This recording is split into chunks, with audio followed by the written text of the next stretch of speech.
Hello commanders, क्या हाल चाल सभी के। आई होप सब बढ़िया होंगे। तो आज का सेशन भाई साहब बहुत बहुत बहुत इम्पॉर्टेंट है उनके लिए जो नए नया प्रिपरेशन स्टार्ट कर रहे हैं और उनके लिए भी जो प्रिपरेशन कर रहे हैं लेकिन उनका एग्ज़ाम निकल नहीं रहा है।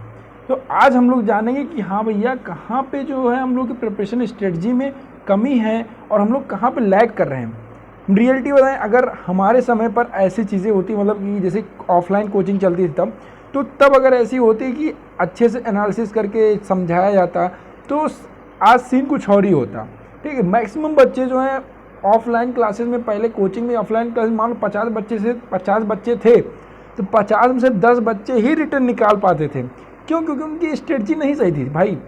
पर आज के समय में ये जान लीजिए आपके लिए ये इंपॉर्टेंट, बहुत इंपॉर्टेंट होने वाला है वीडियो कि भैया कैसे हम लोगों को कैसे क्या प्रिपरेशन करना है। और सबसे मेन बात क्या है कि हम लोग अपनी खुद की स्ट्रेटजी बनाएंगे। सबसे इम्पॉर्टेंट क्या होता है, आप लोग जो टॉपर्स की स्ट्रेटजी फॉलो करते हैं तो टॉपर्स की स्ट्रेटजी बिल्कुल भी फॉलो नहीं करना है। क्यों? क्योंकि टॉपर्स का प्लानिंग उनकी अपने हिसाब से होता है और आपको अपने हिसाब से प्लानिंग करनी होती है कि हाँ हमको कैसे पढ़ना है। ठीक है, ऐसा नहीं है कि आपकी मैथ कमज़ोर होगी तो हो सकता है टॉपर की मैथ बहुत अच्छी रही हो, वो मैथ पे ज़्यादा फोकस मतलब कि केवल रिवीजन भर का फोकस रखता हूँ और मतलब ऐसे चेंजेस भाई हो सकते हैं ना। तो आपको अपने हिसाब से स्ट्रेटजी बनानी आनी चाहिए, ना कि टॉपर्स जो फॉलो करते थे वो होना चाहिए।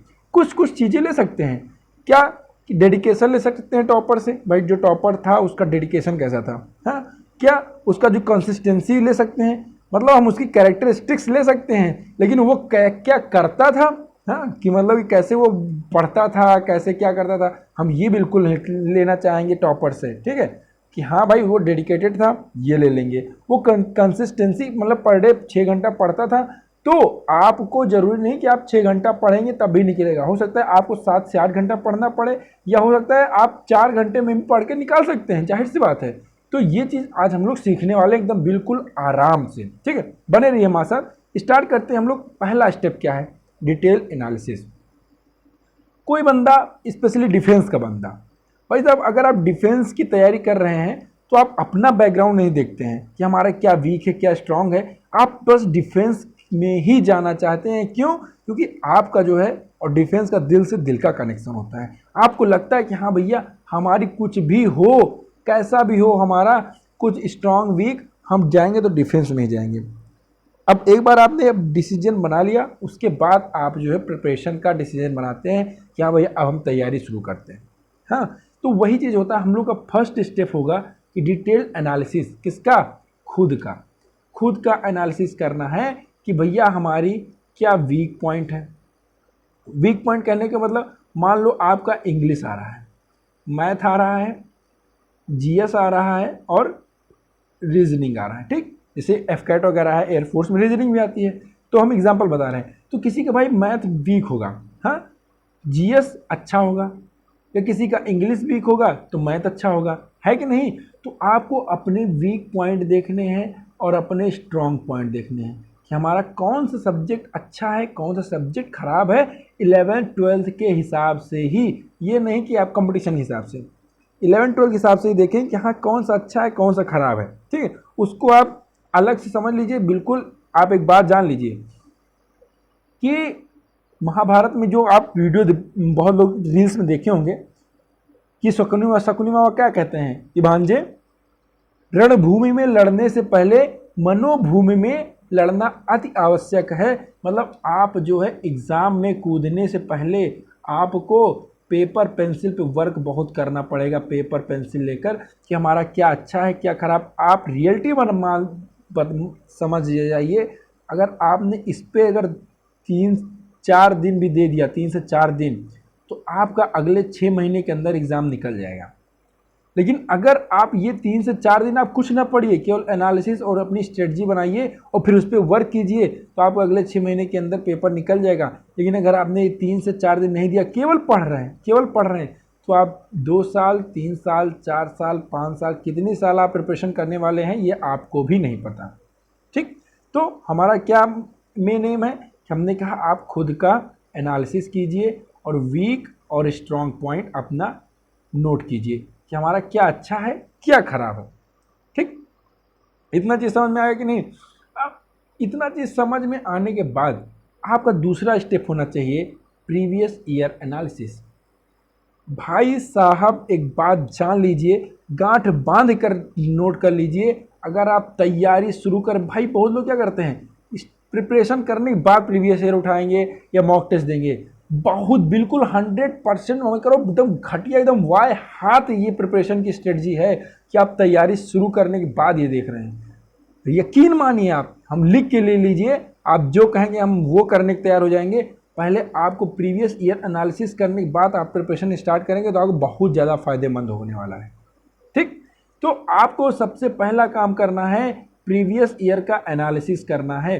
प्रीवियस ईयर का एनालिसिस में क्या करना है, जैसे अब आप 11th-12th किए हैं, हाँ, या मान लो नहीं भी किए हैं, तो आप जो है क्वेश्चन देखेंगे तो आपको ये चीज़ पता रहेगा कि हाँ भैया कहाँ से क्वेश्चन ज़्यादा पूछ रहा है, कहाँ से क्वेश्चन कम पूछ रहा है।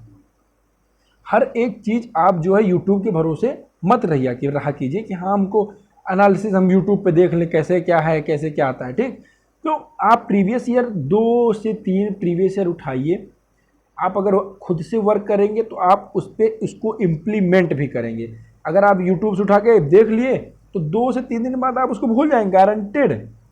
लेकिन आप अगर खुद से प्रीवियस ईयर उठा के, मतलब कि क्रोम गूगल पे आपको मिल जाएगा आराम से प्रीवियस ईयर किसी भी एग्ज़ाम का, तो 2 से 3 प्रीवियस ईयर देखा, आप इंग्लिश लिखिए, मैथ लिखिए, मतलब सब्जेक्ट लिखिए जो भी आता है, इंग्लिश, मैथ, जीएस। उसके बाद इंग्लिश में आपको देखेंगे तो आप देखेंगे कि हाँ कैसे क्या क्वेश्चन पूछे जाते हैं। अगर आप देखें कैसे क्या क्वेश्चन पूछे जाते हैं, फिर आप जब इंग्लिश पढ़ेंगे तो आपके दिमाग में आ जाएगा कि हाँ यार इस तरह सवाल तो आता है एग्ज़ाम में, आप उस पर फोकस ज़्यादा रहेंगे। बाकी चीज़ें पढ़ेंगे लेकिन आप उसको उस पर एक्टिव हो जाएंगे कि यार इस टाइप क्वेश्चन तो हमने प्रीवियस ईयर में देखा था, तो जिससे क्या होगा आपकी प्रिपरेशन बहुत अच्छी होगी। ठीक, तो आपका सेकेंड स्टेप है कि आप प्रीवियस ईयर एनालिसिस कीजिए, एक दो मॉक टेस्ट दीजिए, मजाक में मत लीजिएगा। 1-2 मॉक टेस्ट देंगे, उसके बाद आपका घटिया से घटिया नंबर आएगा। 100 में से आपको 20 नंबर भी मिलेंगे, लेकिन आपको पता है कि 20 नंबर हमको मिले हैं, मेरी औकात इतनी है, 100 में से 20 नंबर की औकात हमारी है, तो अब तैयारी हमको अगर 100 में से 80 लाना है तो हमको कितनी तैयारी करनी पड़ेगी, ये आप यहाँ से पता कर पाएंगे। हवा में तीर आपको नहीं मारना है कि यार अरे 100 को आप एक बार इसे देखेंगे तो आपको लगेगा कि यार 100 में से 70 तो हम मार ही देंगे, गारंटेड है। लेकिन जब आप रियलिटी में मॉक टेस्ट देंगे तो पता चलेगा कि यार 70 के हमारे 300 नंबर नहीं बन रहे हैं।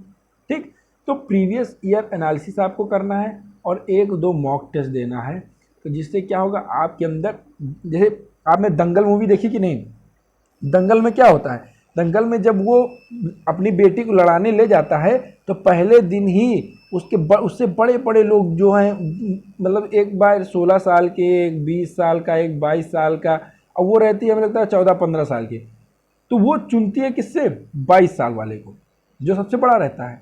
तो उसी टाइम आमिर खान क्या बोलता है कि यहाँ पे यह जो है डरी नहीं, यहीं पे इसकी जीत है, कि मतलब वो भाई साहब 15 की है लेकिन उसने 22 को चुना। मतलब आप जो हैं प्रिपरेशन आपकी अभी स्टार्ट नहीं हुई है, लेकिन फिर भी आप मॉक टेस्ट दिए और आपने डरा नहीं। अब जो है आपको उसके हिसाब से तैयारी करना है, यही आपका पहला स्टेप होगा सक्सेस होने का। ठीक, तो आपको सेकेंड स्टेप ये करना है प्रीवियस ईयर एनालिसिस। उसके बाद आपको आना है थर्ड स्टेप।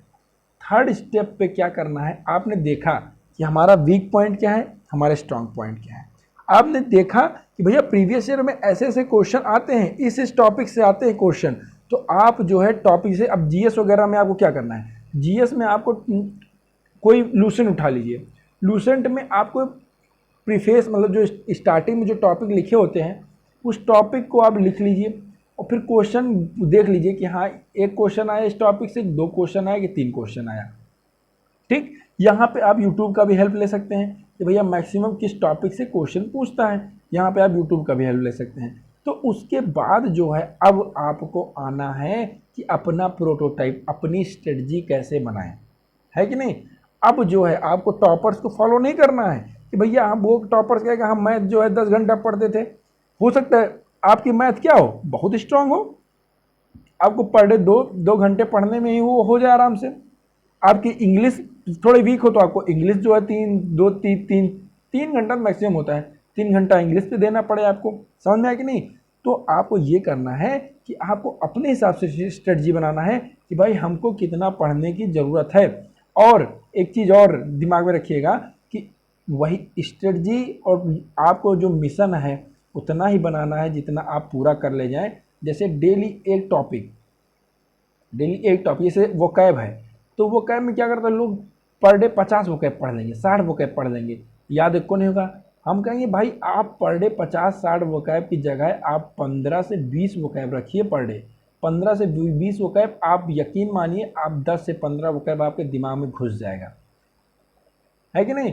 तो इस तरह आपको उतना बनाना है कि आप जितना पर डे 6-7 घंटे में आप उसको हजम कर ले जाएं, आपको उतना मिशन लेके चलना है। ये नहीं कि आज हमको मैथ में ये पूरा चैप्टर ख़त्म कर देना है, नहीं भैया। अगर मैथ में आपके वो 3 से 4 वीडियो हैं तो आप कहेंगे भाई पहली बात तो आपको एक एक डेली पढ़ना है, लेकिन अगर आप मान लो पढ़ चुके हैं आप तो पर डे 2 वीडियो, आप पर डे भाई 2 वीडियो, 1-1 घंटे के 2 वीडियो दे सकते हैं।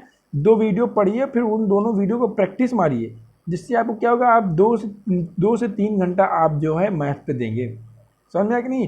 तो आपको इस तरह की स्ट्रेटजी बनानी है कि हाँ आपका जो वीक है उस पर वर्क ज़्यादा करना है। तो वीक को आपने डिनोट किया, भैया मैथ मान लो वीक है तो आपको तो उस पर 3 से 4 घंटा देना है। फिर आपके बाद इंग्लिश आती है भाई, दूसरे नंबर पे इंग्लिश पे हमको 2 से 3 घंटा देना है। हाँ, फिर उसके बाद आपको जीएस आती है। जीएस में आपको बिल्कुल टाइम वेस्ट नहीं करना है। जीएस में आपको पर डे 2 घंटे देने हैं, जिसमें पर डे आपको करंट अफेयर्स, और करंट अफेयर्स के साथ साथ आपको जो है पर डे भाई साहब करंट अफेयर्स पढ़ा और साइंस, इन दोनों पे कमांड बनाना है। और उस साइंस, पहले साइंस पे कमांड बना लिया आपने, फिर उसके बाद आप पॉलिटी पढ़िए, ठीक, फिर ज्योग्राफी पढ़िए, फिर हिस्ट्री पढ़िए। इन सब के लिए हम अलग से वीडियो लेकर आएंगे। तो अब जो हिस्ट्री में आपको मॉडर्न हिस्ट्री पढ़ने की ज़्यादा जरूरी है। मॉडर्न हिस्ट्री पढ़ लेंगे, आपका हिस्ट्री से मैक्सिमम क्वेश्चन फंस जाना है, ठीक है, किसी भी डिफेंस एग्जाम का हो। तो ये चीज़ आपके दिमाग में होना चाहिए। तो आप प्रीवियस ईयर एनालिसिस करेंगे तो ये चीज़ आपको पता चल जाएगी कि हमको भैया क्या कैसे पढ़ना है। तो जीएस में आपको करंट और साइंस पे बहुत फोकस मारना है। इससे ही आप जो है आराम से जीएस सेक्शन का कट ऑफ क्लियर कर लेंगे। बाकी मैथ और इंग्लिश आप स्ट्रॉन्ग कर लेंगे तो आपका एग्ज़ाम आराम से क्लियर हो जाएगा। सबसे मेन बात यही है कि आपको जीएस पे काम भर का भरोसा रखना है कि आपको करंट और साइंस पे फोकस रखना है सबसे मेन। फिर उसके बाद आपको पॉलिटी पे, फिर जियोग्राफी पे, फिर उसके बाद हिस्ट्री पे।